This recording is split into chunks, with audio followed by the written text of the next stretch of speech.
நான் என்று சொன்னால் உதடு ஒட்டாது, நாம் என்று சொன்னால் உதடுகள் ஒட்டும் என்று சொன்ன முத்தமிழறிஞரின் வாக்கிற்கேற்ப நாம் இங்கு இணைந்துள்ளோம். அன்று சங்கமத்தில் மாணவனாக மரபு கலைகளை கற்றுக்கொண்டவர்கள் இன்று கலைஞராக உருமாறி இருக்கிறார்கள். அவர்கள் தங்களுக்கு கற்றுத்தந்த ஆசான்களோடு இணைந்து இன்று இசைக்கிறார்கள். இதை நடத்தி தர ஒருவர் வேண்டாமா?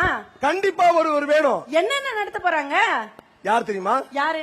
நம் எல்லோரும் போற்றி வணங்கக்கூடிய தலைவர் முத்தமிழ் அறிஞர் இதோ இப்போ வரார் வரார் வரார்.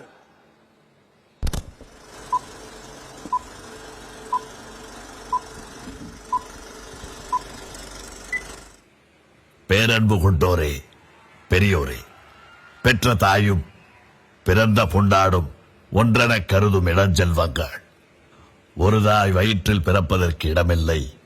அதனாலே பல கோடி தாய் வயிற்றில் பிறந்திட்ட உடன்பிறப்பு தமிழர்களே, உங்கள் அனைவருக்கும் பொங்கல் புதுநாள் வாழ்த்துக்கள். வண்ண தமிழ் எடுத்து கலை என்ற சித்திரங்கள் தீட்டுதற்கு வந்துள்ள கலைஞர்களே வணக்கம். 102 மெய்ப்பாடாம் பழனூர் புலவர் தொல்காப்பியர் சுவை பிரித்து கருத்து வைத்தார். அந்த எண் சுவையும் அதன் கிளையான பல் சுவையும் காட்டுதற்கு இங்கே இளைஞர் உண்டு, மரபு கலைஞர் உண்டு, அபிநயித்து காட்டுதற்கு அரங்கு உண்டு. பொங்குக பால் என்று முழங்குகின்றோம். அதென்ன பசும்பாலா? அல்ல அல்ல, பைந்தமிழ் தேர்ப்பாகன் தந்த பால், அறத்துப்பால், பொருட்பால், காமத்துப்பால். அதற்கும் அப்பால் வேறென்ன பால் பொங்க வேண்டும் என்றால் இருக்கிறது என்கிறார் பால் ஜேக்கப்.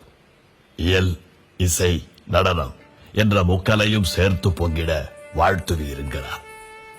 தேல்களென கணக்கின்றி கவலைகள் குட்டிய போதும் தேனொரு துளி என இனிக்கும் சொல்லன்றோ பொங்கல்.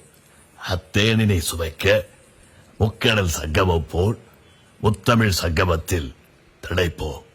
ஐயா, நீங்க புரிகிறது தம்பி. வாழ்த்து போதும் முதல் பாடல் எங்கே என்கிறார். மறந்தனையா?